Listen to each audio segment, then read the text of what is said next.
Alright, this is chapter 11 of Storm and Silence by Robert Thier. It's called Unsuitable Suitors. Ouch. What was that, my love? Did you hurt yourself? No, my dearest Ella. Why do you ask? I could have sworn I heard somebody crying out. It must have been my heart crying out in joy at the sight of you, my dearest, my loveliest Ella. His heart, my foot more like. Behind the bushes I was hopping on one foot, my hand clamped over my mouth to prevent any further outcries. I nearly toppled over, but was able to grasp a tree and steady myself. Not more than a few feet away, hidden by a brush, I could hear the soft swish of gown gliding through the wet grass and my little sister's light feet as she hurried through the garden. Oh, Ella. Oh, Edmund. Edmund? Peering between two bushes, I could see my sister standing at the wrought iron fence that separated our garden from that of the neighbors, clutching at the intricate iron works, as though it were a prison bar separating her from all she desired in the world. And indeed, beyond the fence stood Edmund Conway, our neighbor's son, staring at my little sister with an expression on his face that I could only describe as besotted. You. Oh, Ella, he said again. Oh, Edmund. Oh, my love. Oh, my dearest. They had said that already, hadn't they? Or I repeat it. What was the matter with them? Squinting through the brush, I tried to get a better look at them. Were they ill, maybe? Well, they definitely both looked slightly crazy. They had silly smiles plastered on their faces and kept staring at each other like there wasn't a beautiful garden with trees and birds and lots of other interesting things all around them. In Edmund's case, I might have understood that my little sister was an eye-catcher, but there really was no excuse for Ella's blatant staring. Our neighbor's son was a perfectly ordinary male specimen. Brown hair, brown eyes, 2 legs, 2 feet, and 1 head on his shoulders. There was nothing about him to justify such staring. He didn't even have an interesting hunchback or boil on his nose. You are growing into a real lady, Ella, Edmund said, his voice thick with emotion. I watched you from the house when you departed in your fine coach. He watched her, the villain. Oh, it was nothing, she said, blushing, and not even because she was offended. No. Was this believable? She was actually pleased. It was not our coach you saw. It was that of Sir Philip Wilkins. He invited my whole family out to the ball tonight.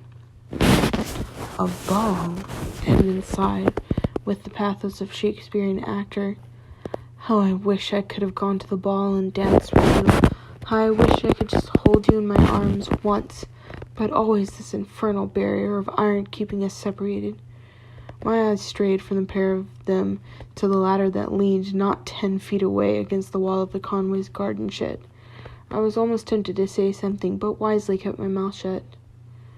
Not only this iron wall separates us, my love, as you very well know, said Ella. There was something glintering in her eyes. Tears? That rogue had managed to make my little sister cry. I was strongly tempted to go over there and clobber him over the head with my parcel, but staying where I was. My left foot was still damaged from the Atlantean collision, and I wasn't all that sure I could make it over there without landing on my nose. What else can separate 2 loving hearts? Edmund demanded. Ella, I love you. I wish nothing but to love you until my dying day. I heard a strange sound from my sister. Hiccups? No, it sounded more like a gasp of pain. Why the heck would she be in pain? I didn't see any blood or any other signs of injury. Oh, Edmund, do not speak thus to me, I beg you. Why not? Do you not love me? He actually looked wounded. No more than that. Devastated. Slight doubts were beginning to gnaw at me. Either he was a darn fine actor, for which I didn't really think him smart enough, or he really... No, that couldn't be. Of course, Ella clutched the iron poles of the fence even tighter, and her knuckles turned white. Of course I love you, Edmund, with all my heart. Then why conceal our love in the shadows, my dearest? Just think, it could have been me who danced with you at the ball. Edmund, please, do not tempt me with these enticing visions. But why not? The desperate fervor in his voice was beginning to get to me. What if he wasn't just an obnoxious, lecherous rake like 90% of his fellow men? What if he actually loved my little sister? I shuddered at the possibility, and even worse, what if she really loved him back? Why, my dearest Stella, should I not openly proclaim my love for you? My family is not rich, but we're well off enough, and I am, while still young, a respectable man. Why should I not gain your love? You already have it. Edmund took a deep breath, as if preparing to jump off a cliff into an unknown ocean. What I mean, Ella, is why should I not gain your love and your hand? Ella paled and only managed to stay upright because she was clutching the iron poles of the fence. My desire to clobber young Edmund was instantly revived. How dare he upset her? Edmund, Ella said, her small voice quivering, you know it cannot be. But you say you love me, as a sister would her brother, and this time it was Edmund who paled. Yes, now you know what it feels like, you chauvinist son of a bachelor. Ella, consider what you are saying. Do you wish to pierce my heart? I wish I could love you another way, Edmund. I do. I so desperately do, but I cannot. Why not? Suddenly, with color in his cheeks again, the young blackguard stepped forward. He was almost at the fence, only inches away from my little sister. I was vigorously massaging my injured foot, preparing to charge and save her from his evil clutches if necessary. There is an impenetrable barrier between us, Edmund. I will tear it down, my love. You cannot, my dearest. I can, and I will. Now tears were running down Ella's face. How would you tear down our birth, Edmund? Our birth does not separate us. We are born as soulmates. We were born worlds apart, Edmund. I am of the gentry. You, though the spirit of a king may live in your breast, are the son of a tradesman. And honest and prosperous tradesman. I could support you in the style of which you are accustomed. I would not dare seek the hand of a lady such as you if that were not the case. Oh, Edmund, my little sister, lower lip quivered so piteously that I almost started to cry myself. Only the knowledge that this fuss was all about nothing but a load of romantic balderdash kept me from losing my dignity. I have told you this 1,000 times. The wealth of your family does not matter. It is the position of your family that troubles me. I know you to be good and kind and loving, but that counts for nothing with my aunt, who holds rank and pedigree above everything else. If you were to discover my love for you, the son of a common tradesman, we would be separated and never see each other again. So this is it. This is why nobody must know of our attachment. Nobody, not even my dearest sister Lily, the one who, after you, Edmund, I love most in the world, knows of this, my dark and sinful secret. I have kept it close to my heart, and have been most cunning in concealing it from the world. Covering my eyes with my hand, I slumped back into the grass. Yes, most cunning indeed, conducting a secret romance in the back garden of your family home. I mean, my dear little sister. How would it be possible for anyone to discover you there, or listen to you? Poor Ella. She would have a few nasty surprises coming her way in the real world. I lay on my back, continuing to listen to the conversation. Some part of me was expecting Edmund to make dark and demanding overtures of my sister. I mean, he was a man after all, but there were only flowery professions of love on both sides. A lot of them. A really great lot of them. Maybe Edmund was actually a nice fellow. I had certainly thought so before the evening, before I had discovered he had his eyes on my little sister. Maybe I should not immediately start to think of him as a ruthless rake. From what I could hear, he seemed decent enough, if a little sloppy. Maybe I wouldn't hit him with the parcel just yet. But tell me this, my dear Stella, he began, frowning slightly. I raised my head. This didn't sound like another one of those silly love confessions. Might we not confide in one person at least? Your elder sister, Lily, I think her name is, of whom you have spoken so fondly. Oh, Edmund, I would love to do that, to pour out my heart to my dearest sister. Which one was she, by the way? I have never yet had the pleasure of being introduced to any of your family. I just saw them the other day on the street. Ella smiled. She was the one who returned your greeting, the only one. Oh, if only I could tell her how much joy she gave me in that moment. How I would love to disclose my love to her, to share with her my happiness. Then why not do so? She might be sympathetic to our plight. I chewed my bottom lip thoughtfully. Maybe. Maybe, fellow, if you behave. She might also be a valuable ally, my dearest. The word of so good a lady as you describe is sure to have weight with your aunt. Oops, not so much luck there, I'm afraid. I looked at Ella through a gasp in the bushes, and she looked slightly apprehensive. I don't know whether to tell her about us would be the best idea. Lily is a wonderful person, only sometimes I think she's a tiny bit prejudiced against men. What? Me? Prejudiced against men, my love, Edmund frowned. I don't quite understand. Has a man wronged her in the past? Not as such. I think it's rather that she thinks all men wrong her just by breathing. Edmund looked even more puzzled by this. Why? Ella leaned closer to the fence, looking quickly around her as if she were going to say something very naughty. She whispered in a voice so low, I had to strain my ears to catch the words. You know, I think she secretly wants to be one. A man, I mean. My mouth dropped open. Of all the ridiculous! I was seriously considering marching over there and giving my little sister a piece of my mind. Wants to be one, indeed. How very strange, Edmund commented, still puzzled. I glowered at him from behind the bushes. What did he know? He was allowed to vote and to work for a living when he didn't have to conceal the fact. That's what I thought, Ella said, nodding eagerly. However, I may be mistaken, and I really should be saying such things. It's not very kind of me, after all, to insinuate that my only sister is a stark raving mad. Really, deep down she's a very gentle soul. Really, I certainly didn't feel very gentle at the moment. Then why not reveal the truth to her? She might take some time to get used to the idea, but once she got to know me, that would surely change. Don't be sure.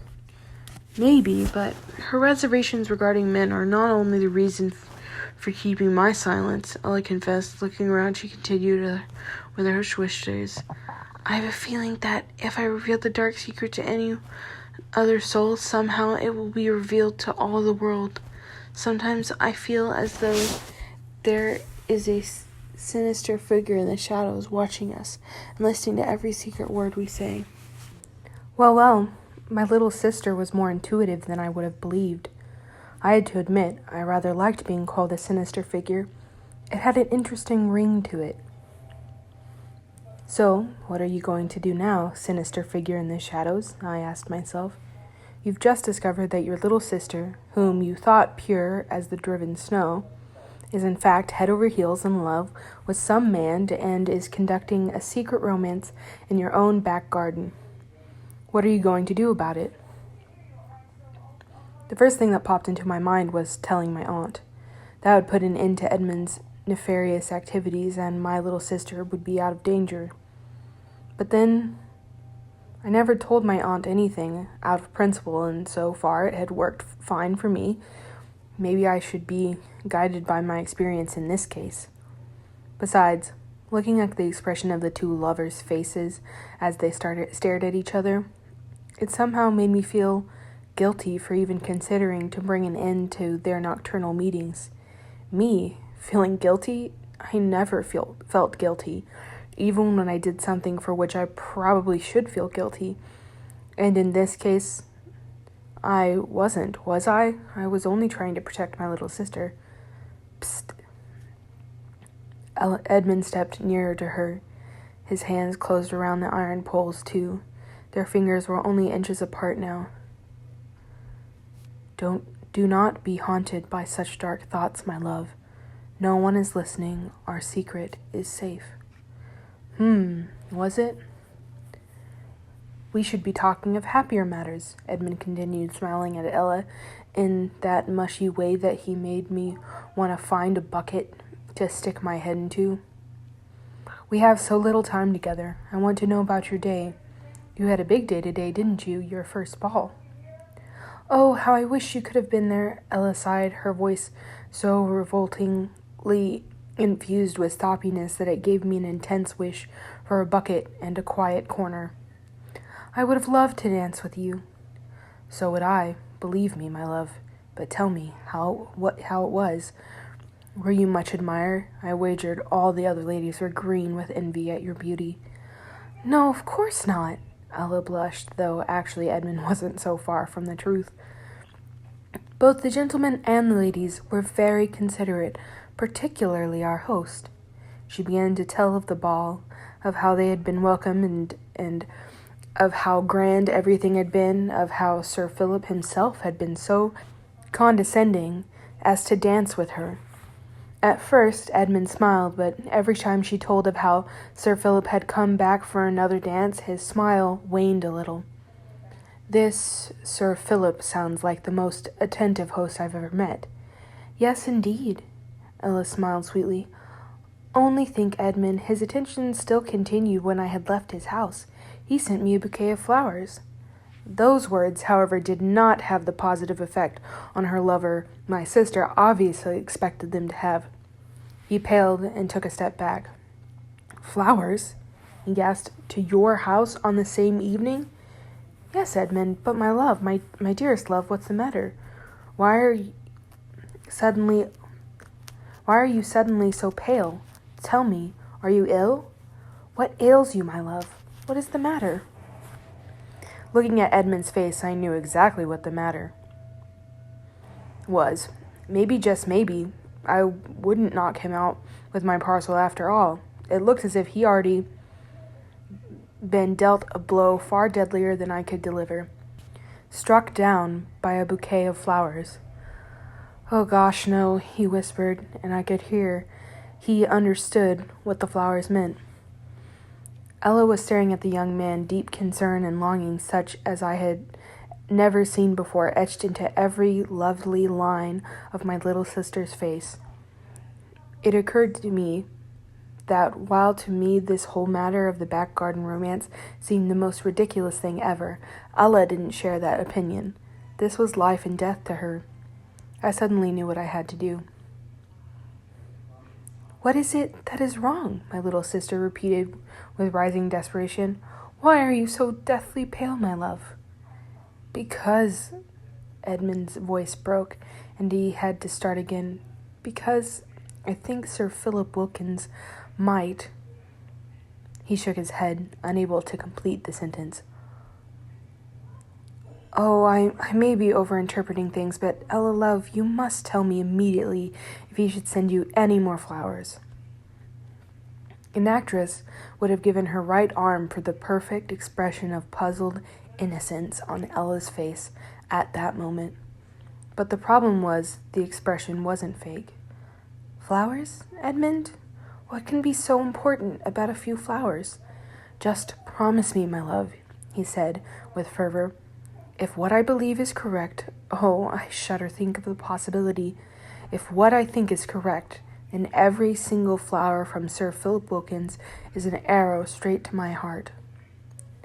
Then I shall throw them away directly, Ella exclaimed, tears in her eyes again. What are a few flowers to me? No, you must not do so. You must not do anything that would rouse suspicion. Bowing his head against the iron poles and closing his eyes, he murmured, You are right. I am beneath you. If any suspicions were to enter your aunt's mind that you have given your heart to me, all would be over between us. Do not throw the flowers away. Do not do anything unusual. Act as though I didn't exist and you were leading the easy, trouble-free life that you ought to have." I shook my head. Dear me, this was getting a bit thick. Did all people act like this when they were in love, or was it just Edmund? "Act as if you didn't exist," Ella cried. "Edmund, without you in my life, would be nothing. The sun would not rise, and all food would turn to ash in my mouth." Yes, apparently all people acted like this. I didn't pay much attention to what happened afterwards. Mostly they were talking about stuff and seemed pretty silly to me, like how much they loved each other, what could happen if they didn't have each other, most of which seemed pretty unrealistic, and then some more about how much they loved each other. Finally, when I had almost fallen asleep against the tree, the lovers' talk was abruptly interrupted by my aunt's calling from the house. Ella, where are you, girl?" Anxiously, my little sister looked over her shoulder. "I must go. Farewell, my love," she whispered. "Farewell, oh sweet Ella, light of my life." Edmund hesitated, then plunged on. "May I ask something of you before we depart?" Instantly I was wide awake. I knew it. I knew how he was going to. Well, he was going to do whatever rakes do when they take advantage of innocent girls. I didn't quite know what that was, though from the insinuations I had read in the papers it couldn't be anything good. I stood up preparing to defend my sister from that foul fiend. "May I—" He hesitated again. "May I touch the tips of your sweet fingers to carry with me the feeling of your love? Please, my dearest, just extend a hand to me." What? That was all? I wasn't too versed in rakishness, but I had to at least expect something improper. He didn't even demand a kiss. He had to be kidding. This fellow was too decent to be real. "Oh, Edmund." Again my sister had tears in her eyes, and I was amazed to see her shake her head. "How could I? You know that my dear aunt would say, how could I so lay myself open to her disapproval, and that of all my family? But she will not know. But my heart and my conscience will." I tapped my foot against the ground impatiently. Well, now, I was all for morals and stuff after all. You couldn't have people running around in the streets naked. But this was taking things a bit too far. Throw the fellow a bone, Ella. Then I realized what I had been thinking and scowled. What was wrong with me? I didn't want them to end up together, did I? Didn't I? "Please, my love," Edmund breathed, leaning closer to the poles, separating him from my sister. "Just the tips of your fingers. Just one. I need to know that you are real, not some apparition from the realms of the angels or fairies that has come to beguile me with its loveliness." "No, Edmund, I can't." But apparently Ella's hand and her mouth weren't quite in agreement about the matter, for while her lips denied him, her small ivory hand reached out, nearing the space between the two iron poles. Edmund watched it, breathless, and I must admit I was pretty engrossed too. This was better than the opera. Who knew romance could be this interesting? Finally, Ella's fingers slipped between the iron poles and Edmund's hand flew forward, taking hold of them. "Ella," he breathed. "Just a swift touch, Edmund, you promised," she said, still with tears in her eyes. "And I shall keep my word. One touch." He let her fingers to his chest, to the left side where his heart was beating, and pressed them to the cloth of his tailcoat. "Here, feel it, Ella, for it is yours, now and forever." She gave a shaky nod, not having the words to reply. He let go of her hand, and she withdrew it, turning towards the house and hurrying away like a frightened doe. I wandered back into the house some time later, deep in thought. Well. My innocent little sister conducted a secret romance behind everyone's back. In retrospect, I felt like slapping myself for not noticing it earlier. I remember very well the odd stare Edmund Conway had given me last evening as we had met in the street, yet he hadn't really been looking at me. I realized now, but rather at Ella, who'd been standing right behind me, and I had asked Ella what that had been about, and she had lied. Ella, lying, that little vixen. A grin spread over my face. I suppose I should have been upset about my own sister lying to me, but to be honest, I was delighted to discover she had a share of deviousness. It meant we had something more in common than simply the same parents. Now that I thought about it, I remembered too that morning when I first gone to work, and Ella had immediately jumped to the conclusion that I was going off to see some young man. The joy in her face back then, it was the joy of somebody who had her own personal attachment, who knew what it was to love a man and to find joy in it. I shook my head. Some people really had strange tastes. Luckily, I wouldn't have to deal with any men seeking my hand anytime soon. The only man I would have to deal with again soon enough would be Mr. Rickard Ambrose, and for that particular relationship, I would rather need my own pair of trousers and nerves like steel than flower bouquets and compliments. That night, I went to bed with my head full of expectations and designs for the future, both mine and my sister's. I knew they would be very different futures, but as I looked over at the peaceful, sleeping form of my little sister, I vowed that we would both be happy and successful, even if I had to twist the arm of fate to achieve it. The next morning, we were wakened by a vehement knocking at the door. Before either Ella or I had the time to rub the sleep out of our eyes, much less call, entered. The door was thrown open and mountains of flowers stumbled in, which, on closer inspection, revealed itself to be our aunt, carrying a cartload of bouquets and trying to conceal a triumphant smile. She did not do a very good job of the latter. There, you see, Ella," she exclaimed, dumping her entire load at the foot of my little sister's bed. "I knew it! I knew your beauty could not fail to capture his attention. You are almost as beautiful as I was at your age." Ella blinked sleepily, and her eyes widened as she beheld the pile of flora at the foot of her bed. "What are these?"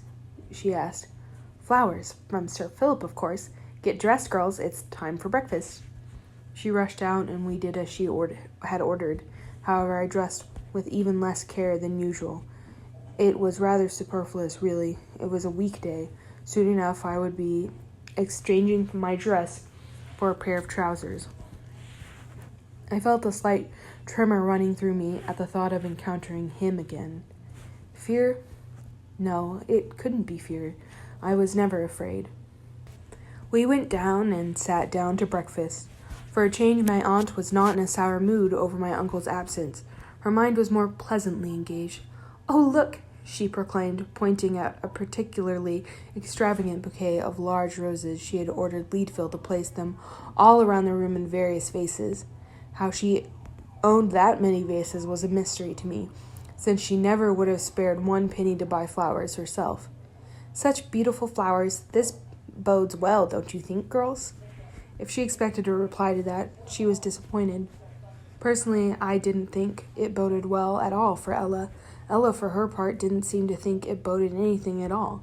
Gertrude never spoke unless she had something serious to say, and Anne, Maria, and Lisbeth, the only ones probably disposed to agree with Aunt Brink, were too green with envy to open their mouths. Not bothered by this lack of enthusiasm, my aunt happily prattled on about her expectations, while the rest of us consumed our porridge in silence, until finally somebody felt compelled to open her mouth. "To me," remarked Gertrude quietly, "the gentleman's behavior is not so delightful, my dear aunt. There seems something too rash in his manner. A gentleman must somehow show a lady admiration, that is true, but it is not quite right to be lavishing such expensive attention on Ella so soon after showing interest in another." He gazed, straying to Maria and Anne, not quite sure on which to settle. They both stared daggers at her. "Nonsense," replied my aunt, who did not know the meaning of the word too rash, and who would happily have seen 3 or more of her nieces marry Sir Philip Wilkins in English law had not allowed it. There are more attentions, the better. It makes more likely that we will be able to secure him. Secure him? Inquired Ella. For what, pray? Is it not time to end your play acting? Hissed Anne. You've gotten what you wanted. You can't boast of it now. Ella blinked at her dumbfounded. Her aunt smiled at her sweetly. That's right, my dear. You go on being modest. It very well becomes you. No need to be so indelicate as to openly discuss the state of affairs until Sir Philip has acted on his resolve. That, I was sure, was a clue big enough that not even Ella could overlook it. But I was mistaken. My little sister appeared just as nonplussed as before. With a shake of the head, I turned from her puzzled countenance and concentrated on my porridge. It was an interesting question, how, considering she was so modest as to not be able to see why anybody would want to marry her, she had managed to acquire a lover. I would have to ask her that sometime. Or maybe I would find out soon enough by listening. I had already chosen the book I wanted to read that evening. Even when I would go into the garden again, maybe I wouldn't even need it. If the exchange of the fence turned out to be interesting enough. The doorbell rang. Leadfield went to answer it and returned with another bouquet for which my aunt indicated he should find a vase. More flowers arrived for Ella during the course of breakfast. I was a liberal-minded person myself, but even I began to find this a bit excessive. Our house was in a fair way to be paved and wallpapered with flowers. Now and again I saw Ella glance at the flowers apprehensively. Every time a new flowery message arrived, she looked more puzzled, but I was so sure she would not have been worried about them if not for the words of a certain gentleman. Edmund Conway. Every time my thoughts turned to Ella now, my thoughts couldn't help but turn to him also. It nettled me that my little sister's happiness depended on a man. Anybody with sense could see happiness in yourself rather than in another, because yourself could always rely upon. But then Ella, for all her loveliness and amiability, had never had much sense. It was my job to make up for that, and I would see her happy, or that tradesman's brat would rue the day he ever thought to play with my little sister's feelings. Still deep in thought, I didn't look up as Leadfield came in, wheezing under the weight of the latest flowery message that no doubt promised marriage bells. Another bouquet from Sir Philip Wilkins for Miss Ella, he breathed, as expected, and then added, and one for another gentleman, for you, Miss Lillian. I nearly bit my spoon in half. All right. So that's the end of Unsuitable Suitors. You can find this book. What chapter is this? It's chapter 11. And you can find this book on Wattpad or Radish Fiction or Kindle. And then you can also buy it on Amazon and support Robert Thier. There are, I think, at least 6 books, so it's quite a long series.